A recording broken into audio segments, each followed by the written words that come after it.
Welcome back to another Mackem in the Middle podcast after another Sunderland League game, and back to the usual ways of Sunderland. A defeat 1-0 away to what was 21st placed Huddersfield, a team that have won 7 games all season, 2 of which are against us.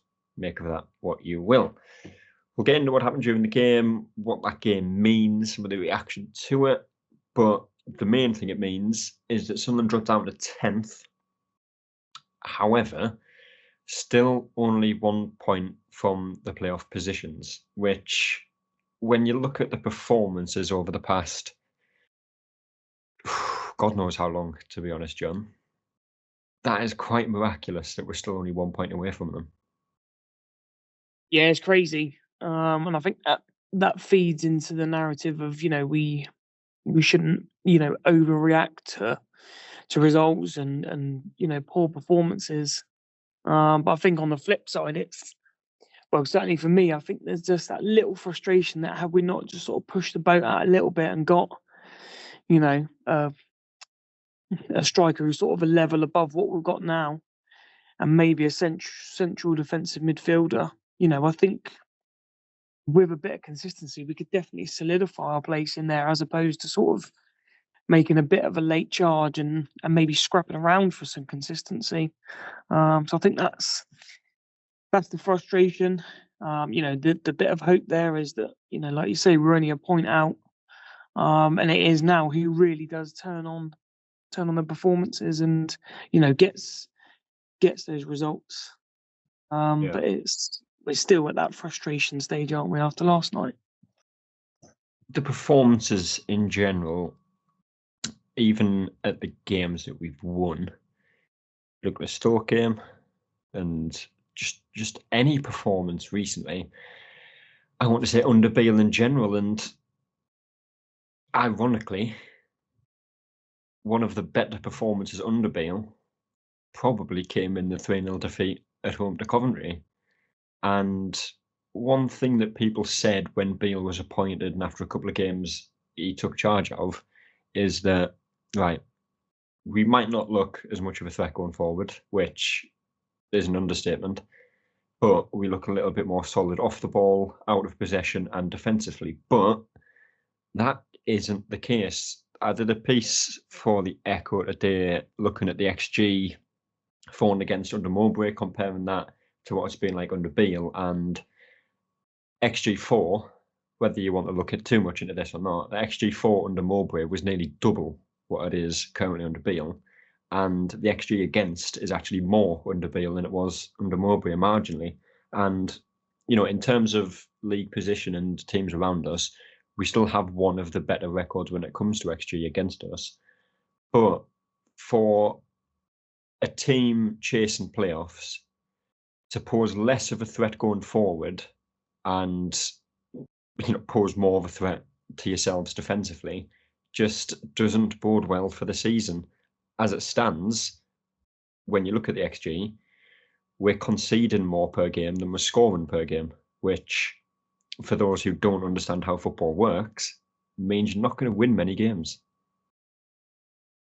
No, and I think the XG is sort of a massive, in-depth analysis. I think if we're looking at, performances, as a whole, we're looking at last night, we didn't really threaten them, and they, albeit they didn't have as, so many chances. That you would say that they had the majority of it. We got turned over very, very easily on the attack, and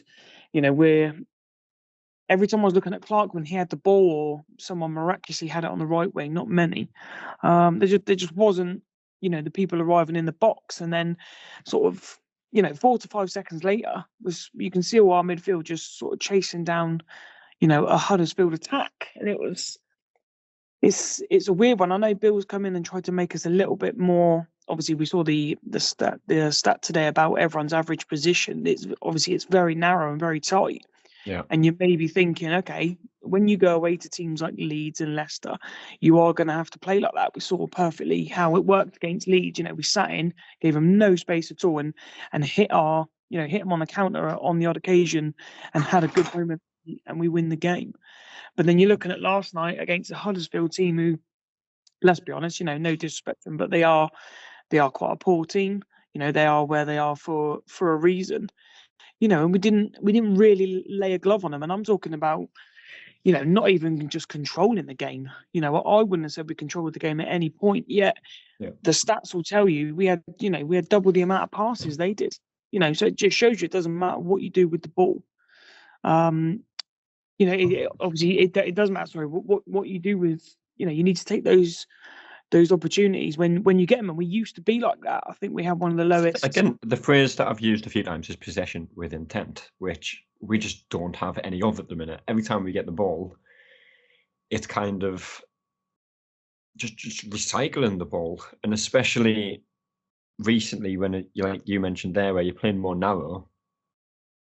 If you look at I can't even speak. I'm in that much shock at the result. If you look at who are our biggest threats are, you're looking at definitely Jack Clarke, albeit doesn't have many goal contributions this season, but Patrick Roberts is up there as well. Abdullah Ba, again, Marmite player, but he's been one of our main attacking threats. All three of those wide players. If you're not going to play with any width, you're eliminating anything going forward, which kind of plays into the hands of why we've looked so devoid of ideas when trying to create some kind of attack.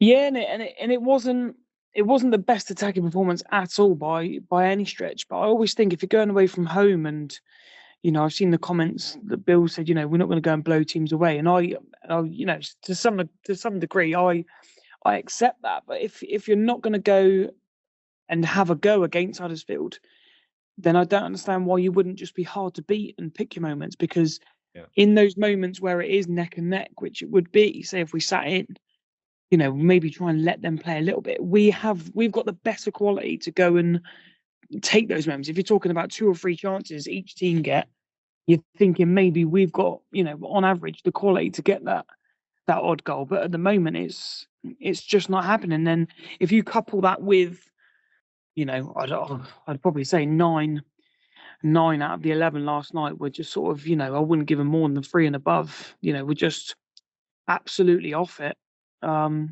Completely. And, I'm talking about players like Ekor and Barr who just didn't release the ball. And, Clarke most of the time just came inside and sort of tried to hit, Dan Ballard, or Trey Hume. You're sort of going back right into the corner.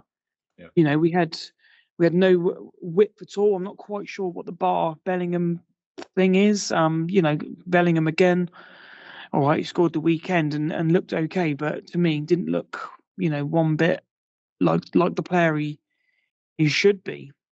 Caught in possession. He was very absolutely slow. Again, he had a rest, so to speak, at the weekend, having not started the game, but he looks absolutely drained.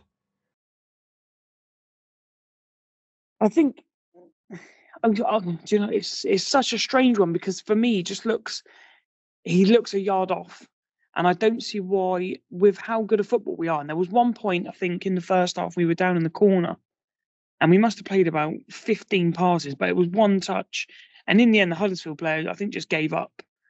And it's, why can't we do that around the rest of the pitch? Because we're good at that. That's what all those good goals we scored last season, was that one touch football. And Bellingham can do that, but it seems, we want to get on the ball and, he gets picked off. And I think, again, the Huddersfield player did an interview saying, we knew that we could bully them and stuff like that. And you're thinking, right, these players should know this. Let's get the ball moving. We know that we're a better footballing team. Let's go and play them at football.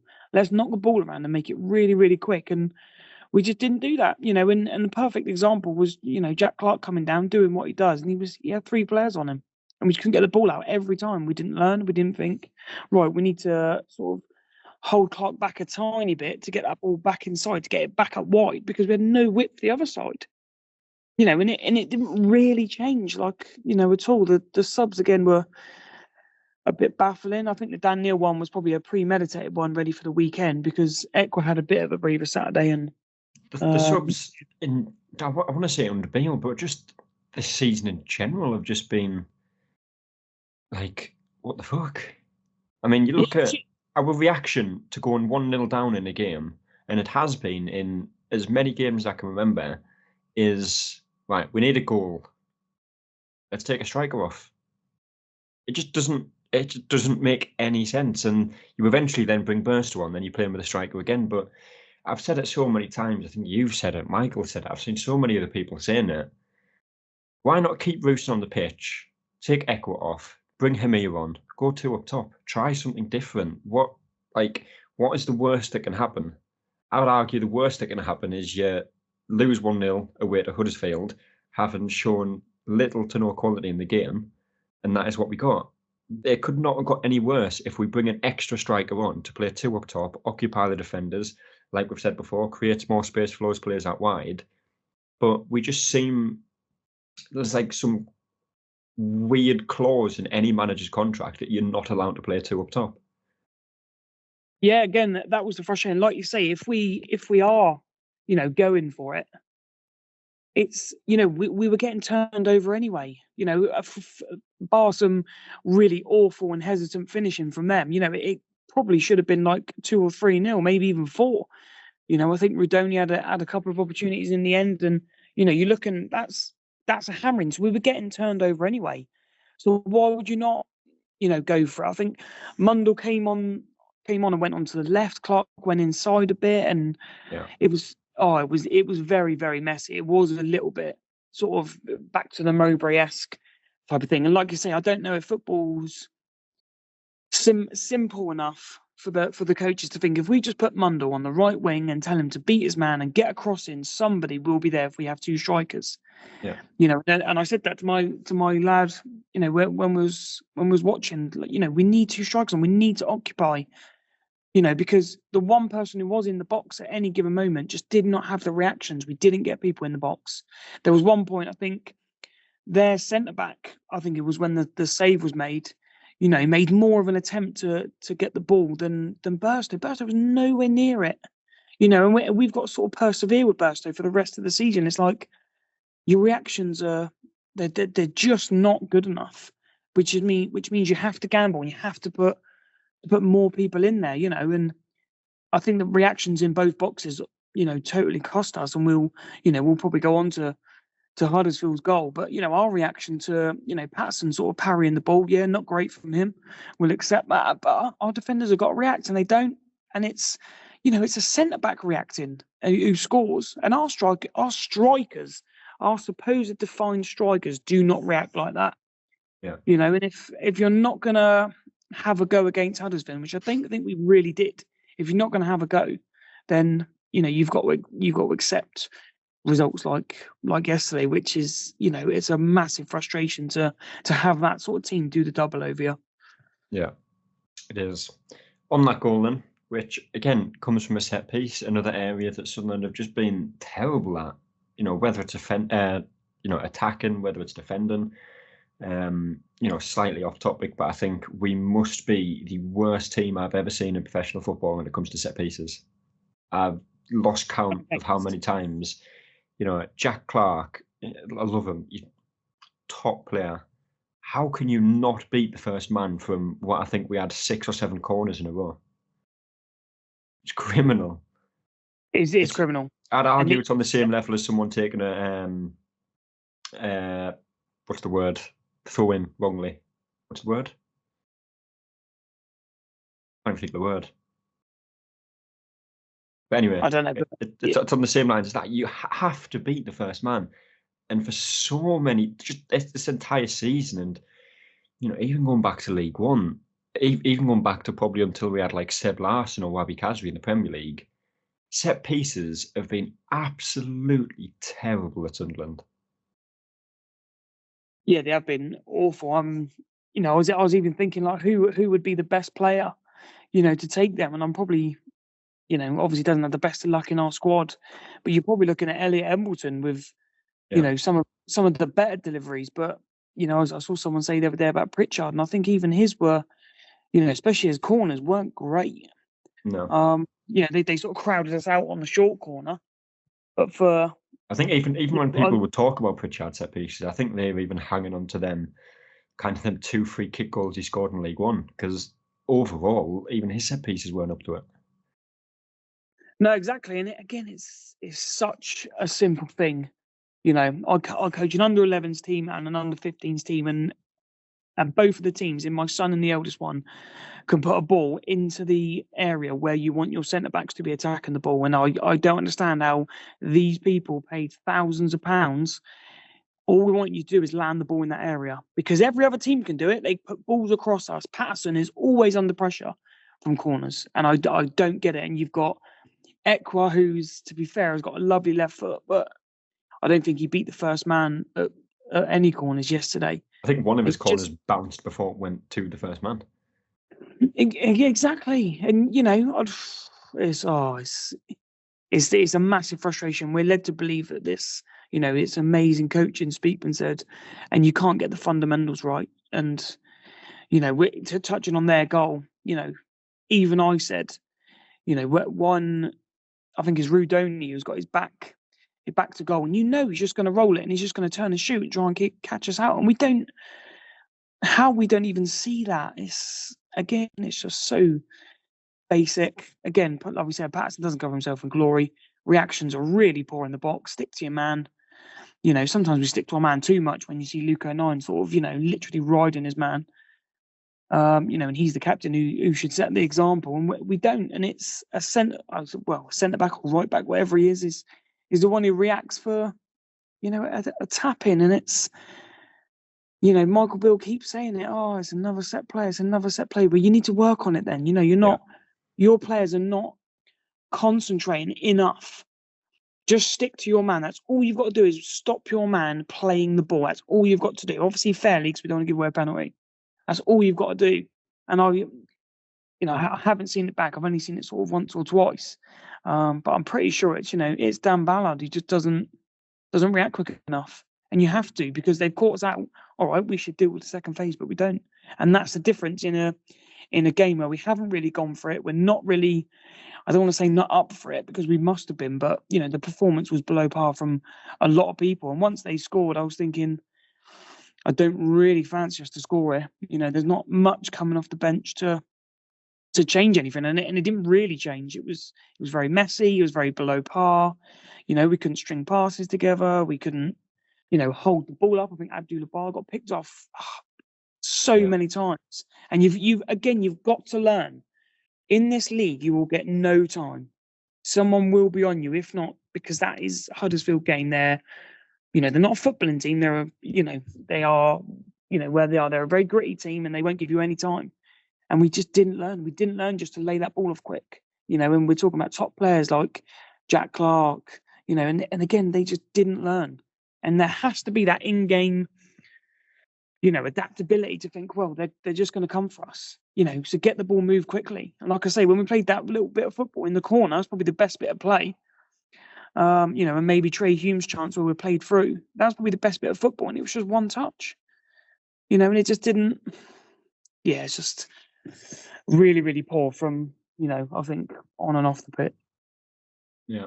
It's the 13th defeat of the season, the same number of defeats that we succumbed to throughout the entirety of last season. And yes, it is a far more competitive league than it was last year. But when you look at the games that we've lost, I don't know the numbers, but I'd argue at least 12 of them, 13 are probably against teams who are in the bottom, kind of 12, because they are the teams that we tend to struggle against the most.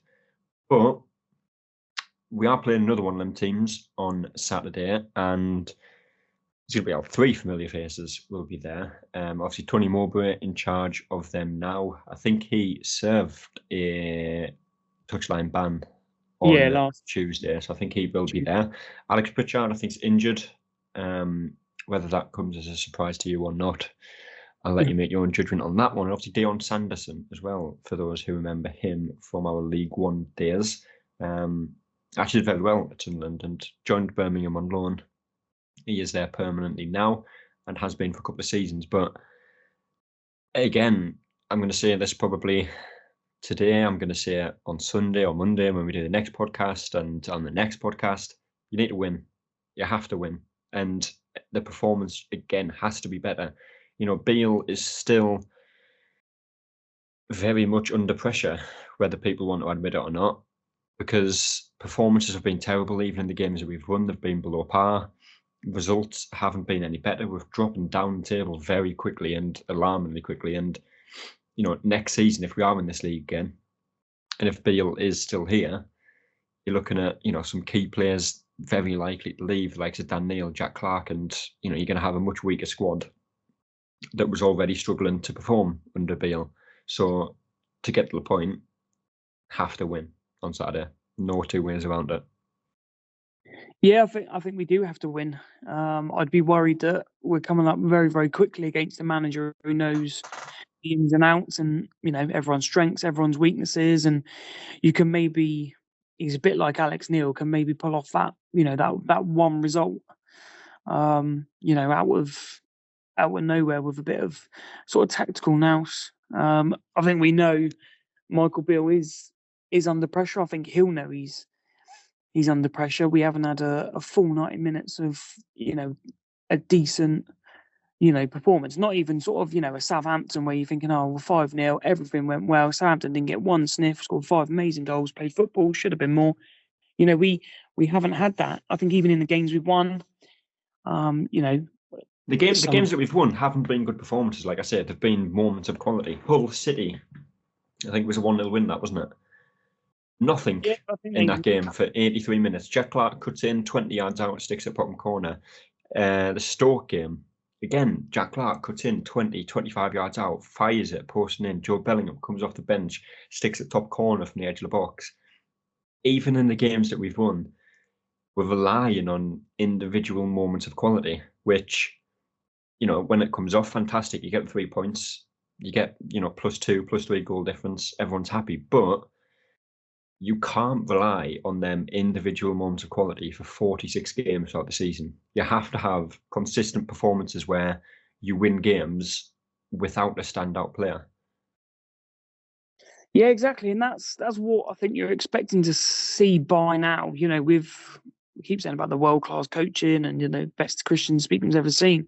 But you want to see that come to fruition where it does show. I think, okay, say yesterday, Huddersfield don't score from that free kick. Let's be honest, they should have scored a lot more goals than they did score yesterday. They did pull us, all over the park at certain points, and you probably couldn't have argued if they'd have won 3 or 4-0. You just couldn't. Yeah. We didn't. It's not like we're having so many chances in games. It just, it's just not happening. I think we concede more, but then, the stats will show you that we're maybe a little bit tighter at the back and not giving up as many chances. But it's, it is a weird one because you are seeing a little bit different, actually on the eye as opposed to what's maybe written down. And all, we've talked about, in the model, have talked about, this high performance, rhetoric. At the moment we're not seeing it. We're not seeing it at all, and we're getting. We don't see. I wouldn't say the players are not playing for him, but then we had yesterday's half. And then you think, oh, well, we can't be any worse in the second half. We come out for second half, and it turns out we can. What was said? Because you would have thought it would have been right. Let's stay in the game. Let's attack them a little bit more. Let's be a little bit more careful and take a bit of care of the ball. And then what can we do? And it didn't seem to be like that. We got totally overrun again quickly. And you're thinking, well, what was said and what happened? And, are things going to change? By making the changes, because they didn't, and they never do, and it might sound that we're being proper sort of, negative about it, but that's we can only go on what we've seen, and we were never, when we beat Stoke, it was a good result, and we did score some good goals, but it could have gone the other way, and I'm sure the Plymouth game could have gone the other way. It's just about those moments that can swing games, and the ones that we have won in is the ones where we've got that momentum to swing. I wouldn't have said we've started many games where we've been on fire. We just haven't. We've been okay. We've been slightly harder to beat than what we would have said we were under Mowbray, but nothing's really changed. And that's that's the frustration, and it's sort of like we're going to have to sort of plod on and try and work out a few more bits before, the end of the season. Yeah, we're close to the playoffs, but it's, I don't want to say it's slowly fading, but you'd maybe expect, because there's so many people in the pack chasing. Would you fancy us at the moment? For me, not at the moment. And then you come to the summer. What do? Do we recruit more kids? And like you were saying just then, we're probably going to lose one or two. We probably have to, because they may maybe go on to better things. And then it's, well, what do you do then? Do you, like say, do you buy new youngsters and maybe let's just try again and sneak the playoffs? Or it's very, very hard to judge sort of where we are as a club when you've got the ownership group at the start of the season saying, well, promotion's target, and it's, you're not really backing that up with what we're seeing in every department. Yeah. Well, Saturday is the next game. We'll get a podcast out at some point over that weekend to discuss that game as well. But until then, we will see you later. That's all, folks.